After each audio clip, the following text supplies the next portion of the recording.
Please remain standing as four young friends of my daughters from Ashbury College, Brian and Jonathan Estabrook, Ian Rutherford, and Kwaku Kwofi, sing our national anthems. Gentlemen.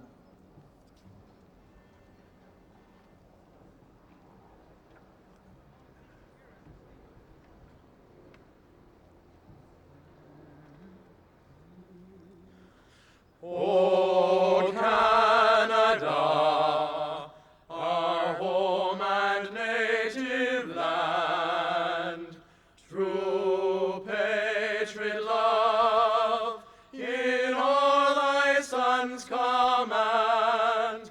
With glowing hearts we see thee rise, the true North, strong and free. From far and wide, O Canada, we stand on guard for thee. Et ta valeur, deux fois trompée, protégera nos foyers et nos droits. O Canada, we stand on guard for thee.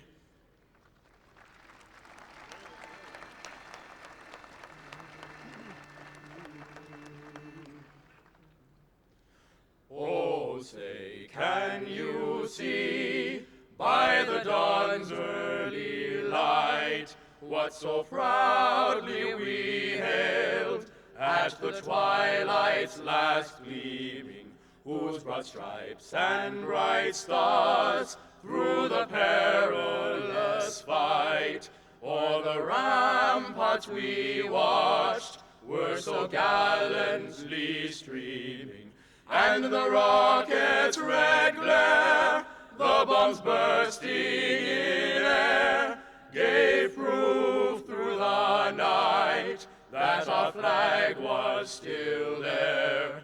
Oh, say, does that star-spangled banner yet wave o'er the land of the free and the home of the brave?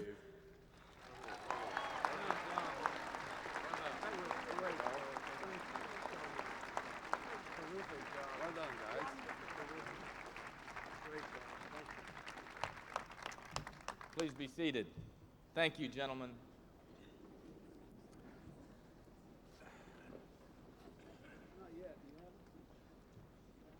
Governor General Clarkson, Premier Ministre Chrétien, President Clinton, members of Parliament, my colleagues in the diplomatic corps, honored guests, friends, all. What a wonderful day. C'est à la même fois un grand plaisir et un grand honneur de vous souhaiter la bienvenue à cette cérémonie d'inauguration de la nouvelle chancellerie de l'ambassade des États-Unis à Ottawa. Je suis personnellement heureux de constater que nos amis canadiens se joignent à nous à si grand nombre pour partager à cette célébration de l'association extraordinaire entre nos deux pays. It is a signal honor for me to stand before you today, this day, October 8, 1999, when we take pause from the frenetic pace of our busy lives to recognize and celebrate the historic partnership between our two great nations as we dedicate our new embassy. Tomorrow, we can return to working together around the globe to advance our shared goals of democracy, human rights, and economic opportunity, as well as to the bilateral agenda of enhancing the world's largest trading relationship and making the flow of our citizens across the world's longest undefended border even more efficient. Roughly 83 years ago, my father was born an hour from here in Pembroke. Born in Massachusetts, I grew up in Montreal and Toronto before making my home in Georgia. Thanks to the generosity and confidence of our president, I have been privileged to serve the past 2 years as the representative of my native land to the nation which has been such a special part of my life. Recognizing my Canadian content, I have actually been described as my country's walking split-run edition.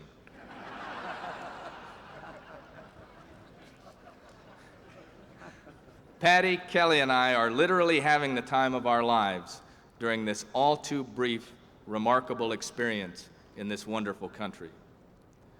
When my dad was born in 1916, there was no United States Embassy in Canada and no U.S. ambassador.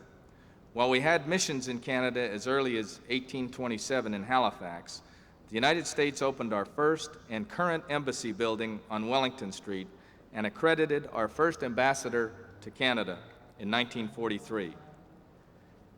In the ensuing 65 years, 18 American ambassadors preceded me, but 100 Wellington Street, a facility to house 17 staff, remained our home. Some 30 years ago, about the time student Bill Clinton was graduating from Georgetown, having already outgrown the building, we initiated a search for a new location. By the 1980s, 38 sites in Ottawa were under consideration for the location of the embassy, and were narrowed down to Mile Circle and Rockcliffe Air Base, not close to here. During that time, young Governor Clinton helped to found the Democratic Leadership Council and served as chairman of the National Governors Association. In 1993, the Ottawa City Council approved plans for an 8-story structure on this current site, and President Bill Clinton was sworn in as our 42nd President of the United States. In early 1997, following President Clinton's second inauguration, we broke ground on this magnificent 4-story building. Which brings me to today. I do want to take a moment to recognize in the audience today 3 of my predecessors, Ambassadors Blanchard, Robinson, and Curtis, along with Chargé Tom Weston, each of whom played a meaningful role in the evolution of this spectacular building. When our team leaves the old building in a few weeks to move into this state-of-the-art facility, which I sincerely believe is a piece of art in and of itself, we will miss our neighbors on Metcalfe and Sparks, but look forward to being a constructive part of the Byward Market community. Like the new embassy in Washington, new Canadian embassy in Washington, our new home is a stately, elegant, architecturally significant building. Like the new Canadian embassy on Pennsylvania Avenue, our new home is located in a noteworthy place in our best friend's capital, yours within sight of Capitol Hill and our National Gallery, ours across the canal from Parliament Hill and across from your National Gallery. And like the new Canadian Embassy in Washington, our new home expresses respect for our host country and its local surroundings by including in its art collection a significant public sculpture by a renowned artist. Interesting, your embassy's Haida Gwaii by Bill Reed and our embassy's Conjunction by Joel Shapiro were both crafted in the same foundry in Beacon, New York. All of these are fitting and reciprocal entre amis. While as 2 sovereign nations we have our differences, as we should, the goals and principles we share overwhelm in volume and import the places where we disagree. As Prime Minister Arthur Meehan said, we are not in the same boat, but we are pretty much in the same waters. As we begin Thanksgiving weekend in Canada, among the things that I am very thankful for is the depth and sincerity of the relationship between Canada and the United States, between Canadians and Americans. Monsieur le Premier Ministre, ce magnifique édifice qui abritera désormais notre ambassade est à la hauteur de l'importance que les États-Unis accordent à son allié du Nord et symbolise à juste titre les relations uniques et chaleureuses qu'entretiennent nos 2 pays et nos 2 peuples. Mesdames et Messieurs, j'ai le grand honneur de vous présenter le Premier ministre du Canada, le très honorable Jean Chrétien.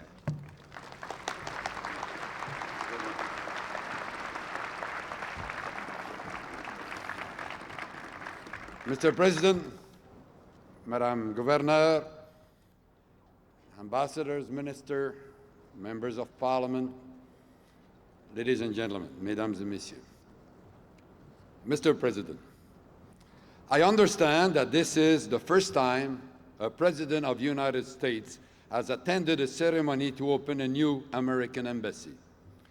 We are honored that you have chosen to make history here in Ottawa. Your presence, once again, in Ottawa is a sign to Canadians of the respect you have for our nation, of the value you place in our friendship. The location of the new embassy is itself a sign.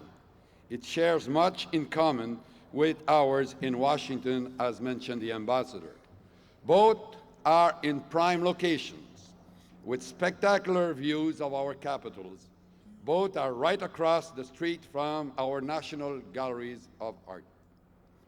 There could be no more lasting symbol of the abiding warmth of our relationship at the turn of the new century, one that has evolved considerably since the former U.S. Embassy complex was opened in 1932. Times have changed, but the cornerstones of the Canada-U.S. partnership remain firm. We enjoy the largest trading relationship in the world by far, but our relationship runs much deeper than business. We share the longest undefended border in the world, but our partnership is much more than an accident of geography. Le partenariat entre nos pays est imprégné des valeurs que nous partageons, d'un attachement commun à la liberté, d'un même respect envers les droits de la personne, l'état de droit, la diversité et la tolérance, envers la libre circulation des idées, la compréhension mutuelle et le respect qui règne entre nos deux peuples sont un produit de notre histoire commune. Nous avons tous deux assez confiance en nos moyens pour déterminer notre propre voie, pour réaliser, chacun à notre façon, un équilibre entre nos valeurs et enfin pour stimuler ces valeurs et les projeter dans le monde de la manière qui nous convient le mieux. Mr. President, our partnership is steeped in common values, in a shared love of freedom, a shared respect for human rights, the rule of law, diversity and tolerance, and for free flow of ideas. Mutual understanding and respect are the product of our history. We each have the confidence to chart our own ways, to strike our own balance among the values that we share in the ways that we foster them at home and project them in the world. This is a day to celebrate a new beginning in an old friendship, a friendship that you have done much to nurture, Mr. President. But I think this is also a fitting place to pay special tribute to the enormous contribution you have made personally to world peace. A fitting place because your new embassy, a center for diplomacy, looks out on our national monument for peacekeeping. As you know, peacekeeping is a concept that Canada pioneered, a skill that we have honed in practice and a cause that is dear to our hearts. Time and again, Mr. President, in the Middle East, in Haiti, in Ireland, you have brought people together, turned them away from the false promise of violence, built harmony and trust in places that have known only discord and suspicion. On the behalf of the people of Canada, I salute you. I consider you not only a friend and a partner, but a statesman of first rank. Peace and reconciliation will be your legacy in the world. I thank you again for being here, and congratulations on this fine new embassy. Merci beaucoup. Thank you very much.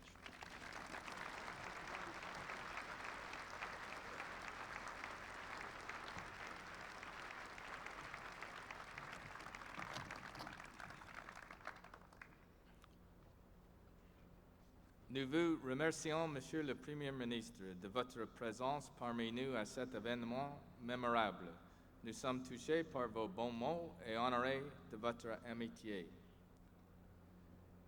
Mr. President, we have both come a long way since our South Georgia bus trip almost exactly 7 years ago.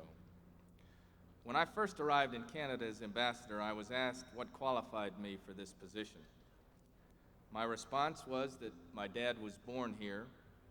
I grew up here. I'm bright, good-looking, articulate, engaging, and 59% of the vote in the 1992 Georgia primary.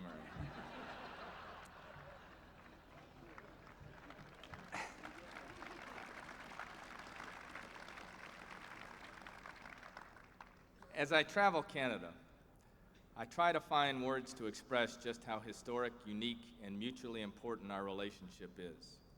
My words, no matter how hard I try, are always inadequate. Mr. President, today you have solved that problem. Your presence here speaks volumes. Your affinity for Canada truly represents the bond between our two great nations. You and Hillary traveled to Canada as private citizens on vacations long before residence in the White House was a realistic dream. You traveled to Canada within the first 3 months of your presidency, followed by 3 additional trips prior to this one. When you made your state visit to Ottawa in 1995, a little-known fact is that you brought with you a guest, an obscure Georgia lawyer who will never forget that courtesy. By the way, I have to say I like your visits to Canada better when I tag along and have no responsibility. Today, sir, you are once again making history in this relationship. As the Prime Minister said, we have researched the history of American embassies around the world and have concluded that in presiding over this dedication of our new embassy in Ottawa, you will be the first President of the United States to dedicate one of our embassies in our 223 years as a nation. In so doing, you are speaking with deeds, not just words, about the special nature of this relationship. Inside this wonderful building are inscribed 4 quotations from 4 presidents, which in large measure reflect upon the history of our affinity. Your quotation, sir, forever etched in stone here, reads, "As we stand on the threshold of a new millennium, let us build a future of peace and prosperity, of freedom and dignity for our continent and beyond." That vision for the future of our partnership, grounded in our remarkable history together, captures the essence of the unique character and purpose of this relationship. Mr. President, our nation is blessed to have a visionary leader at its helm, and we are honored by your presence here today. Ladies and gentlemen, Mesdames et Messieurs, please welcome the President of the United States, William Jefferson Clinton. Thank you. Thank you and good morning. Madame Governor General, I congratulate you on you told me the proper word was installation. I might have said elevation, coronation. It's a wonderful thing for Canada and for us as your friends. Mr. Prime Minister, members of the Cabinet, distinguished justices of the Supreme Court, members of Parliament, Mr. Ambassador, members of the Diplomatic Corps, ladies and gentlemen, I would like to begin by thanking the Canadian and American military bands and the 4 young men who sang our national anthems equally well, I thought. I also want to thank the Prime Minister for his words and the Prime Minister and Mrs. Chrétien for their friendship to us. You know, having said all these, you're supposed to only say nice things at an event like this, but I really resent Jean Chrétien. He first came to Ottawa to represent the people of Canada when President Kennedy was in the White House and I was in high school. Now I have more gray hair than he does. And he's not even term limited.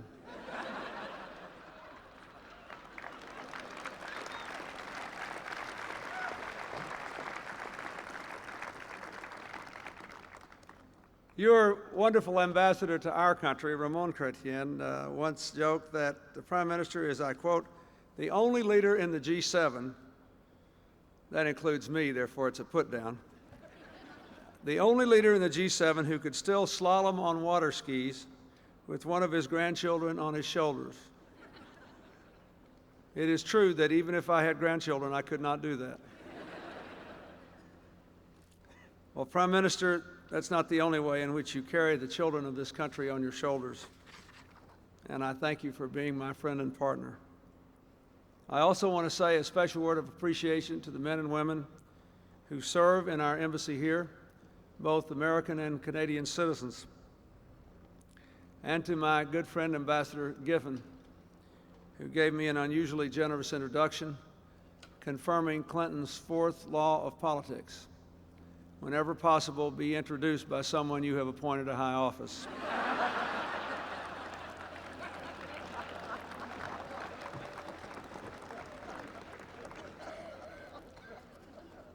You know, Gordon's had an unusual life. He grew up in Canada, then moved to Georgia, where he became one of the few people in the South who'd ever stood on frozen water. For years, Atlanta had no hockey team. No one there could even skate. Now they have a hockey team. The NHL announced it was awarding a new team there as soon as he came here. Instead of divided loyalties, he is for both the Senators and the Atlanta Thrashers. We even have two minor league hockey teams in my hometown of Little Rock now, if you can believe that. The whole American South has gone hockey mad. And since we're all dealing with global warming, it's becoming increasingly difficult to pursue the sport. I just had the honor of touring this new building. It was nice of the ambassador to mention that the words of 4 of our presidents are on this wall. President Kennedy's very memorable description of our relationship, wonderful quotes by Presidents Eisenhower and Reagan. And this is the first time I've ever had anything I said carved in stone. I've had 1 or 2 speeches sink like a stone over the years. I've had several audiences sit like a stone. I'm glad to be carved in stone. As was said earlier, I'm not the first member of my family to visit here, nor is this my first visit here. Hillary was here just last week, and among other things, had the opportunity to dedicate the new sculpture out front of the embassy. And I want to thank the renowned artist Joel Shapiro for honoring both our countries with such a beautiful piece of his work. I have now been here 5 times. Jean says I must learn to speak French. So let me say, je suis chez moi au Canada.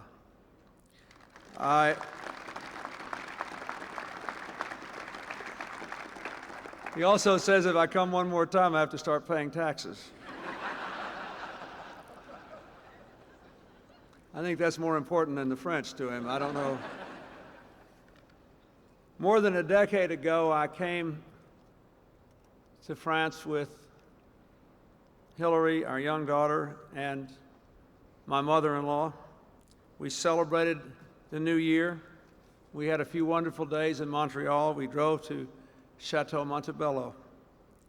In 1990, Hillary and Chelsea and I had a wonderful vacation in the summer in Victoria and Vancouver. And 6 years ago this month, something that means a great deal to me, my mother, just 2 months before her death, took one of her last trips to Ottawa, where she spoke to the Ontario Cancer Society. She typically gave a new wrinkle to American relations when she turned down a visit to the Parliament or the Supreme Court so that she could visit something called Elvis Lives Lane. My mother was always a great fan of Elvis Presley.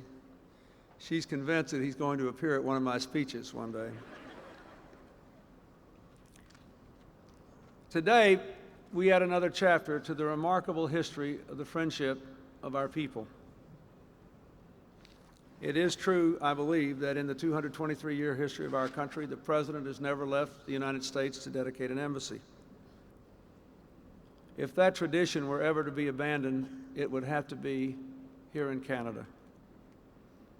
In a world where too many regions are torn by conflicts and too many nations torn by hatred among people of different racial, ethnic, and religious groups, our two nations, the harmony we seek to promote within, and the friendship we seek to promote between us, have shown the world a better way and given ourselves a great responsibility for the new millennium. If we took the border we share and stretched it across Europe, it would reach the combined distance from Lisbon to Moscow, Belfast to Tehran, across lands scarred by warfare for many centuries. Yet our border has been undefended for 180 years now. It's hard to believe the Rideau Canal, which passes a few blocks from here, originally was built after the War of 1812 to protect Canada from the United States. It's a sign of how far we've come that today the canal isn't a barrier, but the largest outdoor skating rink in the world. The United States and Canada have benefited from sharing our continent. We, in particular, have learned from you, a parliamentary democracy with 2 official languages, many distinct cultures, an inspiring commitment to social justice and solidarity. Our culture is richer, much richer, for the writings of Robertson Davies, the photographs of Joseph Karsh, the magnificent music of Oscar Peterson. And for those of us who are country music fans, we were thrilled when Shania Twain was named the Country Music Star of the Year. And last week, of course, when number 99 was raised to the rafters in Edmonton, most people on both sides of our border agree that Wayne Gretzky is the finest hockey player ever to be seen. Our two nations have a wonderful tradition of standing together in moments of difficulty and need. During last year's terrible ice storm, I was proud to hear that line crews from Vermont helped restore power to some small towns in Canada. And we in the United States will always be grateful for the way in which the people of Nova Scotia responded to the tragic crash of Swiss Air Flight 111. All of you know well that we share the world's largest trading relationship, with more than $1 billion a day passing over the border. Our NAFTA partnership, together with Mexico, has resulted in a 100% increase in trade within North America in just 5 years, and the creations of millions of new jobs in both our countries. I know Canada is looking forward to hosting the 3rd Summit of the Americas in Quebec City in early 2001 to talk about ways to strengthen trade within our hemisphere. We also share a responsibility to help to spread the benefits of freedom and democracy beyond our borders. That's what my quote on the wall is all about inside. It is fitting that the first American embassy in Ottawa, was opened the same week that the Tomb of the Unknown Soldier was dedicated at Arlington National Cemetery in Washington. For in this century, young Americans and young Canadians have fought side by side again and again to turn back tyranny and defend democracy. Together, we stood against mass killing and ethnic hatred in Bosnia, in Kosovo, and East Timor. Together, we have worked to build peace and democracy from the Balkans to Haiti. We have stood against aggression in the Persian Gulf. And together, we must continue to work for the day when all the world can look to us and see how much stronger the bonds between nations can be, when freedom and human rights and the diversity of human beings are all respected. How much richer society can be when we work to build each other up in our common humanity, rather than to acquire political advantage by putting each other down. It is no surprise that the word multicultural actually comes from Canada. For 2 centuries, you have shown the world how people of different cultures can live and work together in peace, prosperity, and mutual respect. In a country where human differences are democratically expressed, not forcefully repressed. Earlier this year, we in the United States were pleased to see Canada's rich tradition of democracy deepened with the creation of the new territory of Nunavut. We are proud to be your partners and allies, and we deeply value our relationship with a strong, united, democratic Canada. Of course, as any 2 nations as complicated as ours are, we have our differences, and we don't always see eye to eye. It's kind of interesting to watch Jean Chrétien and me get in an argument. It's kind of like getting in an argument with your brother, you know? You have to do it every now and then just to keep in practice.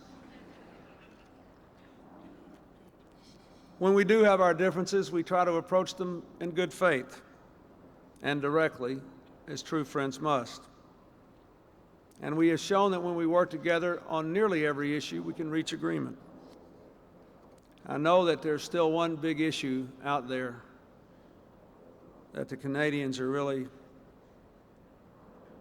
pretty tense about, but I simply do not have the legal authority to order Doug Flutie to return to Canada.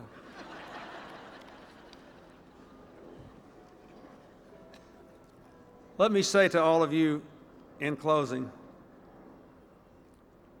as we move into this new world of the 21st century, as we contemplate whether our children and grandchildren lived to be 100 years or more because of the decoding of the human gene, as we imagine whether poor people across the world, from Africa to Latin America to Asia, will be able to skip 50 years of economic development because of the availability of the internet and the cell phone and the rapid transfer of knowledge.